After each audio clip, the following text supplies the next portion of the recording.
Warhammer 40,000 Crusade gives you the chance to take your no-name Space Wolves characters and units and turn them into legends. Create stories about their deeds on the tabletop, gain experience, develop unique characters and units, and embrace the way of the lone wolf as your last survivor strives to find a death worthy of his fallen brothers. Here's what Space Wolves have to look forward to in Warhammer 40,000 Crusade. Welcome to my mini Grimdark.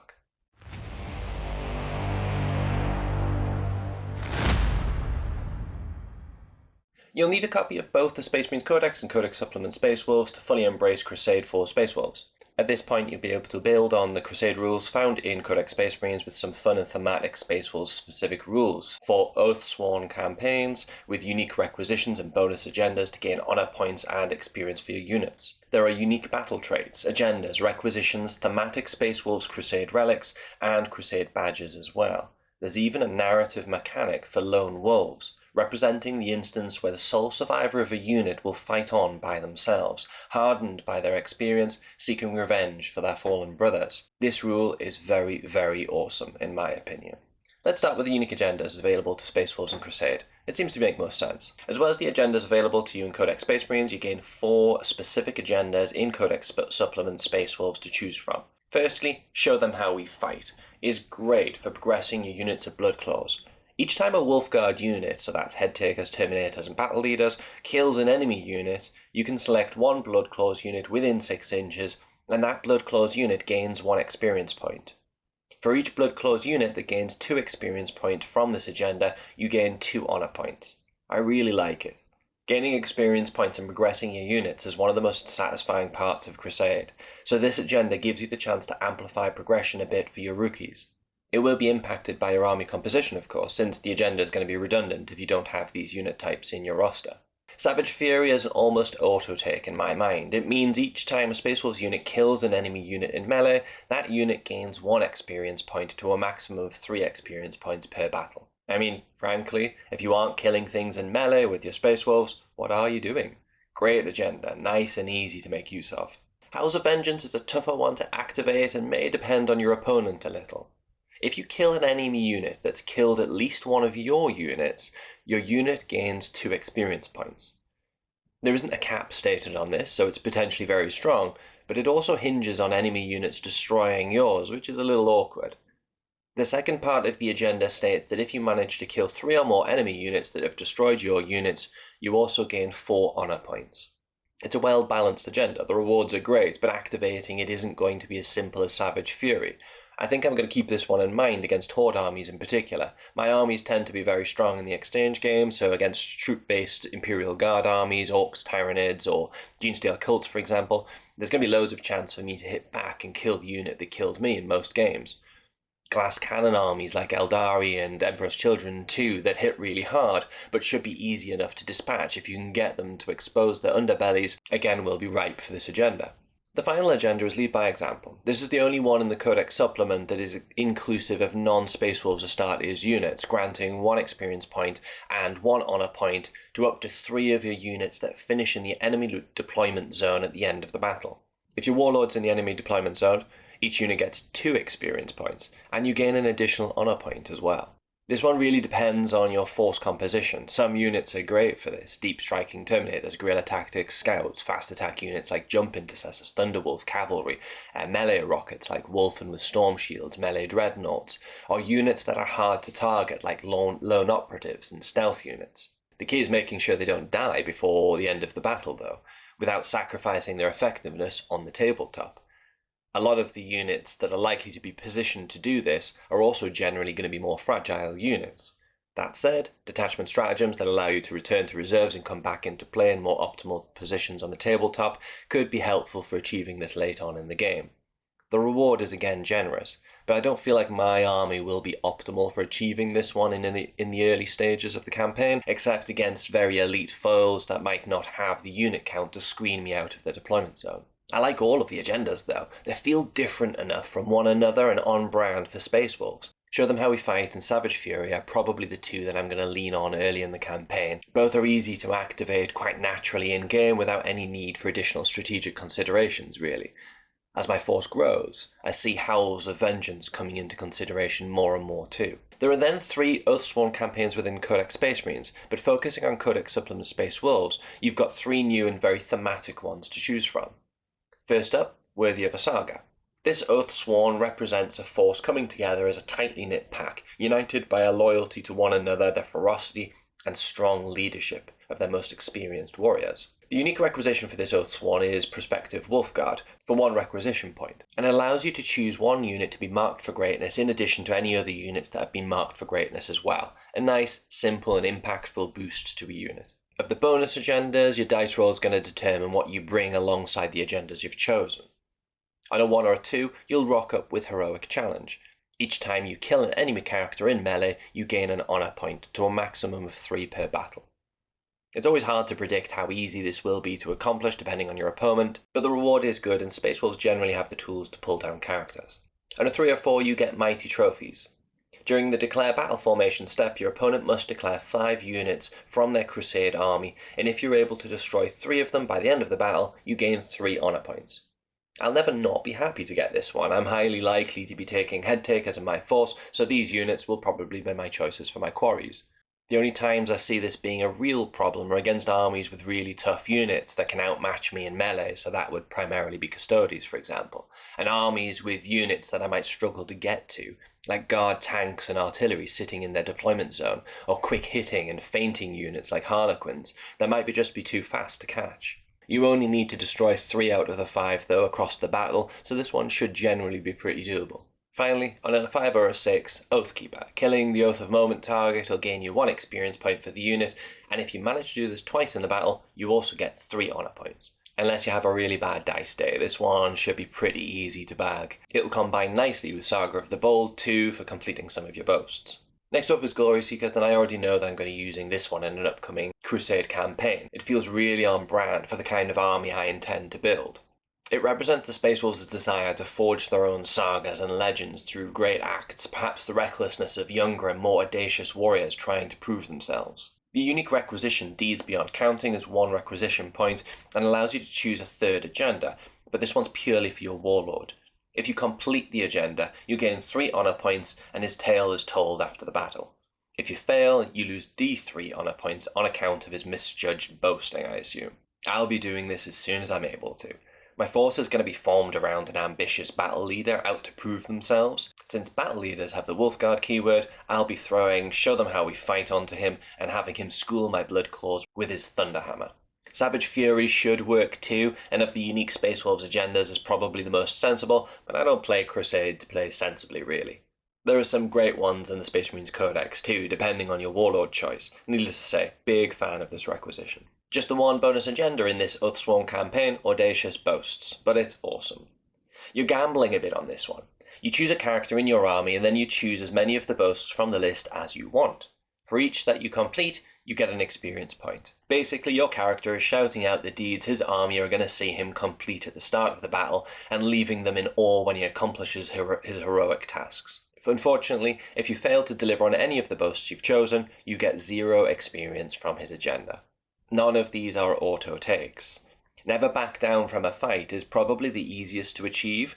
You just can't fall back in the battle, and as long as you don't, you'll get an experience point. The rest will be trickier, and some are going to be impossible against certain opponents. Because you choose your agendas before deploying units, but after other pre-battle procedures, you should be able to tailor your selection to your opponent a little. In other words, if they don't have any monsters in their army, you're not going to choose Slay the Beast. I'm absolutely doing this. This Oathsworn campaign feels right for my Crusade army, and I like the idea of my battle leader taking central stage to set himself apart from his fellow Wolfguard and be the ferocious example his freshman Bloodclaws expect him to be.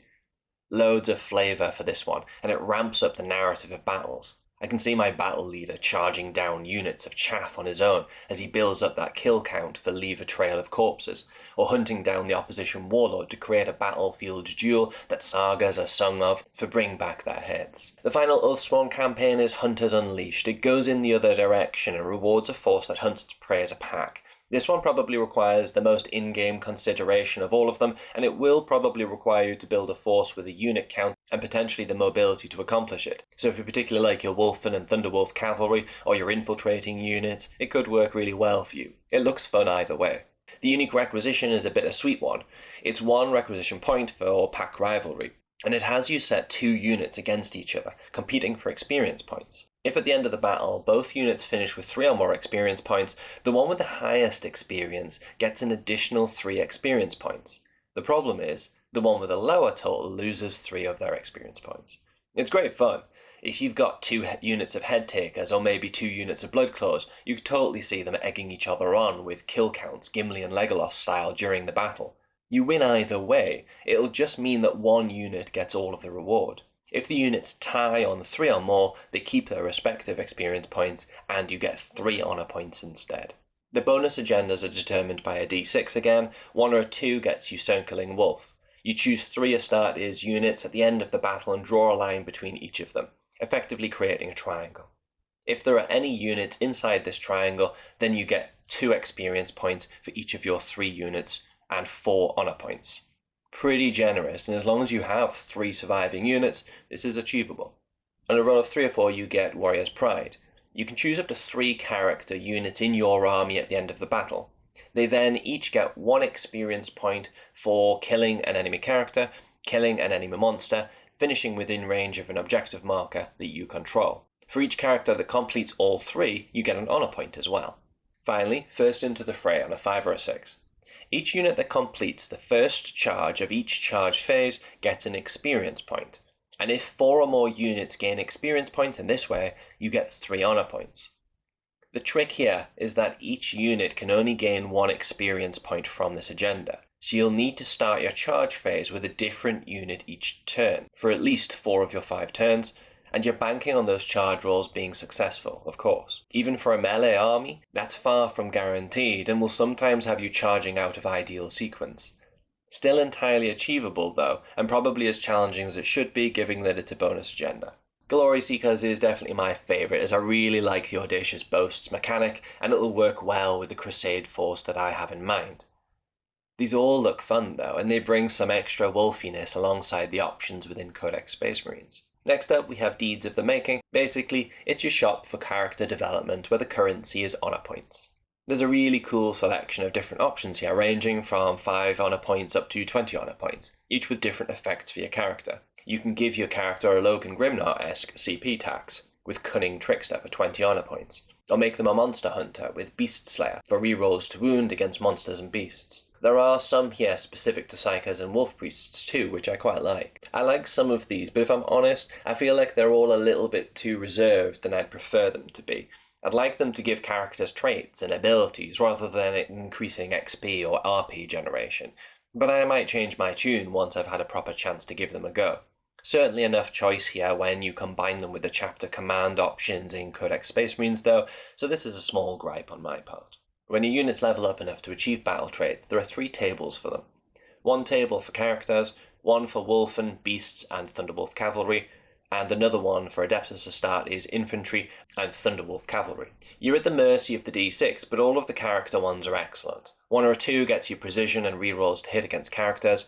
3 or 4 gets you a 4+ feel no pain against mortal wounds and psychic attacks. This one also confers a 6+ feel no pain for your character's bodyguard unit.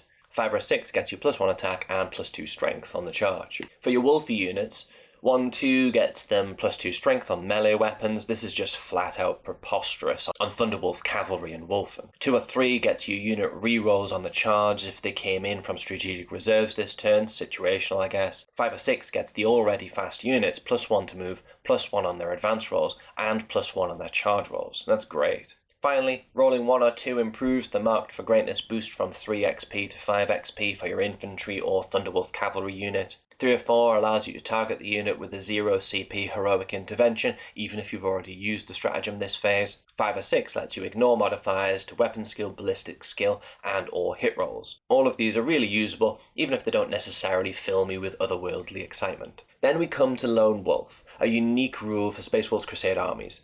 It's very flavoursome.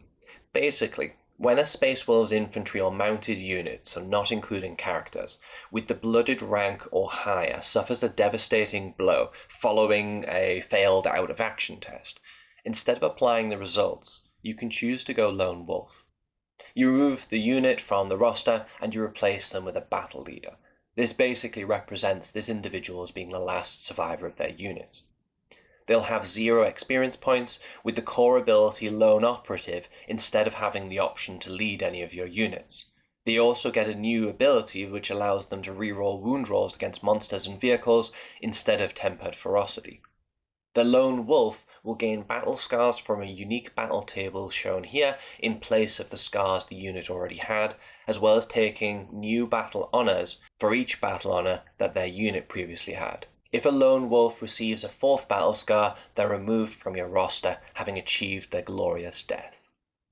I just flat out love this. Every faction needs these kinds of narrative-rich rules in their Crusade rules. This just feels very Space Wolves. To be clear, Lone Wolf might sound kind of powerful on first impression, but it isn't really in practice. A battle leader for a unit is never going to be a fair trade-off, points for points wise. You'd probably not do this by choice in a competitive tournament, but this is Crusade. I will absolutely be converting myself a Lone Wolf model and doing this when it happens in the next campaign because it's pure Space Wolves narrative joy. After that, you've got some Space Wolves unique requisitions. All are a single requisition point each. Warrior of Legend allows you to give an already promoted character a deed of the making. A Glorious Death grants you 2 experience points for all of your units and 5 honor points when you lose a Lone Wolf from your roster. Tempered by the Grey Beards allows you to choose a replacement battle honor for your Bloodclaws or Grey Hunters unit. Pack Bonded allows you to promote your Bloodclaws unit into Grey Hunters or your Grey Hunters unit into a Wolf Guard unit for 5 honor points, as long as they're at least blooded. I already know I am starting the Crusade with no Grey Hunters. My Bloodclaws will earn this rank for me through this requisition. Well, those that survive long enough, that is. Finally, we have Crusade Relics, specific to Space Wolves. I've been poring over these, pondering my battle leader's future relics. Of the Artificer relics, the Wolf's Tail Talisman for -1 damage on incoming attacks appeals since my Warlord is likely going to be charging headlong at the foe, trying to live up to his audacious boasts. Woodmaker's Helm for replacing a hit, wound, or saving roll with a 6 once per round. Or Frost Weapon for lethal hits and improvements to armor penetration and strength. Belt of Rust and Worm Splitter make up the Antiquity Relics for a 4+ invulnerable save going to a 2+ once per battle, or +1 to wound and +1 damage against monsters or vehicles respectively.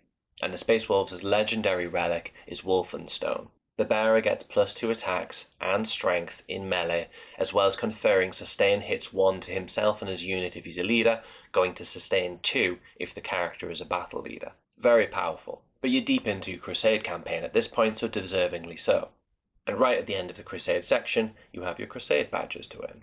We will soon be starting what will likely be our final Crusade campaign of 10th edition next month. Here's the force that I'm planning to start with. Our campaign is going to be seeing our forces battling on Fenris around and inside a crashed Space Hulk that has mysteriously dropped out of the warp.